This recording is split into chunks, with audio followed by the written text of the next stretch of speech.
électeurs yi nga xam ñu ngi jël jóge Fass Mbao wala Guédiawaye ñëw di inscrire à Grand Dakar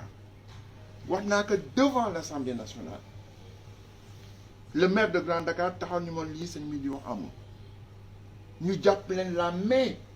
dans le sac ñu ñëw di def de transfert bi ñëpp jàmm leen 1900 moo wax que devant tout le monde sama xale yi àndoon na mu ne ñii de yàlla moo leen weeral boppam. Et dans d'autres communes nous avons la même chose. Tout ce que nous voulons mooy l'enseignement que nous avons tiré de Touba durant le Magal, que les faits yi neenu ne les plaire, que ça soit des élections transparentes.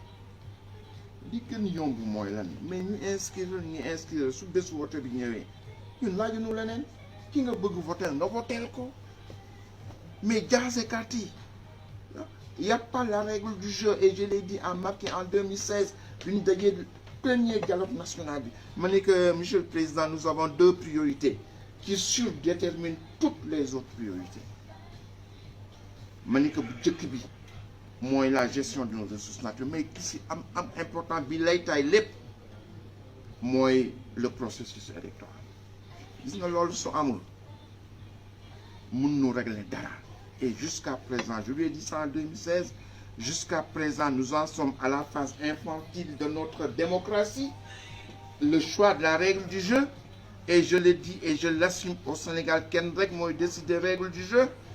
Aujourd'hui nga dem coupe du monde xamoo lan mooy penalty xamoo lan mooy touche xamoo lan mooy corner xamoo lan mooy coup franc kenn rek ka xam moo koy décider au dernier moment muy Macky Sall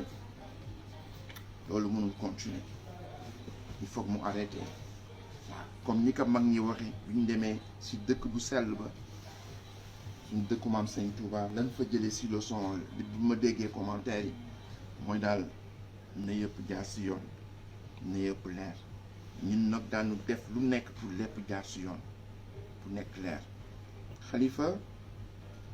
vous étiez le deuxième personnage du parti qui a dirigé le Sénégal pendant 40 ans, le parti de Senghor et le parti d'Abdou Diouf. Vous avez gagné la municipalité de Dakar à 2 reprises, donc la capitale. Vous bénéficiez d'une expérience politique au niveau des élections et au niveau de la gestion des communes et des mairies. À nul autre pareil. looloo tax ñun suñu xel dal si ànd bi nu ànd ak yow ànd ak suñu yeneen nawle àndu gorom nawle comme ni nga ko waxee am nañ si yaakaar bu baax a baax ñu ñaan yàlla bi nga xam ni mooy yeewi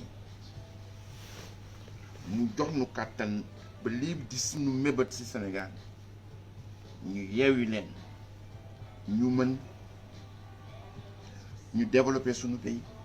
am nañu pétrole am nañu gaz c'était pas le cas en 2012 ni en 2000 mais léegi loolu la